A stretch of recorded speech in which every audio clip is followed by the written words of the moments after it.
ازاي كنت بجيب GPA 4 بالرغم ان انا كنت في الثانويه العامه داخلها على درجتين او 3 مرحله ثالثه كمان.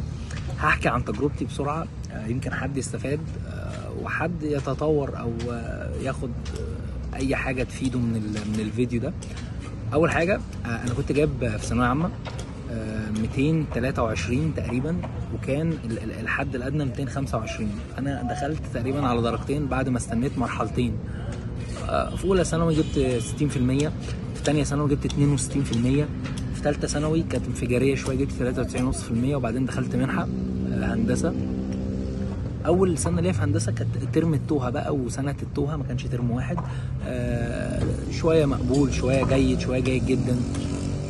لسه بتفهم يعني ايه شيت، يعني ايه محاضره، يعني ايه دكتور ممكن يحرمك، يعني ايه معيد ممكن يقول لك كلمه تضايقك وانت المفروض تستحمل.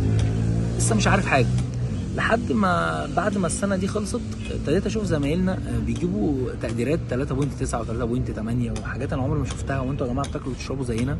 عارف انت بتلاقي حد كده جايب الدرجات دي، انت ايه، انس ولا جنس ولا ملتك ايه؟ فقلت طب ما اجرب، يعني مش هخسر حاجه، تجربه برضو مفيده. فقررت اذاكر.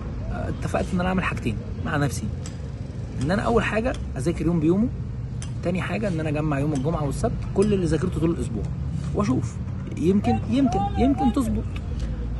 فالترم ده جبت فيه 3.9، لقيتها بتجيب قماش، فقلت يلا ندوس دوسه كمان.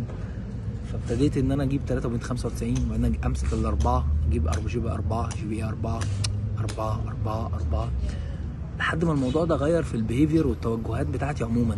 من تقديرات عمري في حياتي ما حلمت اجيبها. حد في ابتدائي وفي اعدادي مش مصنف لاي شيء خالص، طالب عادي في اخر الديسك او في اخر صف.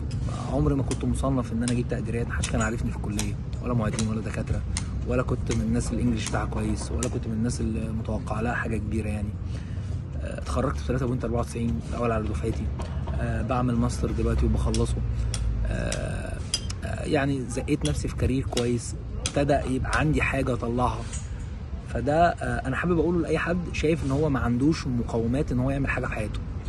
لا، يعني انا ابتديت من حد مش موجود اصلا او مش مصنف لحاجه لحد قفل كويس.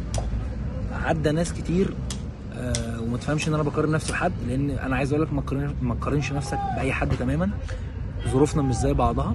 كنت بقفل على نفسي كده وبقول انا عايز اعمل حاجه لنفسي، انا عايز امسك فلوس انا بايد انا، لان انت بتنافس اللي جاي، بتنافس AI وجوجل وحاجات وتطبيقات وقصص تانية. مش بتنافس ناس بس زي زمان بقى، بتنافس حاجات ممكن يخلي روبوت هو اللي يعمل الجوب ديسكريبشن بتاعتك. فكلامي ده وتجربتي دي لاي حد شايف انه ما يقدرش، تقدر تعمل اي حاجه.